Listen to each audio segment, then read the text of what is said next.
Every moment of every day, NATO warplanes are on alert.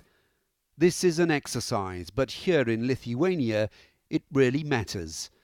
The Baltic states are increasingly nervous about the behavior of their big neighbor Russia.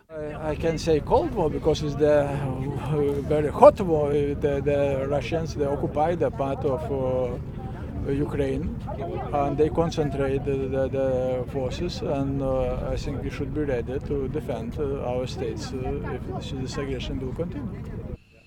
These F-15s can be scrambled within minutes, and it's not just about reassuring the Baltic states.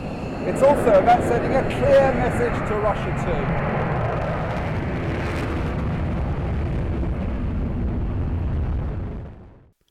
The Baltics don't have much of an air force, so they rely on NATO partners to take turns patrolling their skies.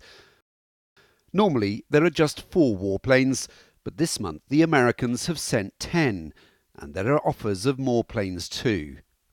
NATO has a great responsibility across its entire spectrum of its airspace, and maintaining sovereign airspace is very important to any nation. And when you're a part of the strongest alliance in the history of the world, our sovereign airspace, that's where it all begins, is air superiority. Have you got the chance to see any Russian planes up close? I have the same answer. I can't comment on the operational specifics of the mission. But at one of NATO's command centres, they have seen increasing Russian military activity. At this base, they can track every aircraft from the Alps to northern Norway. And practically every week, they're spotting Russian warplanes that appear without warning.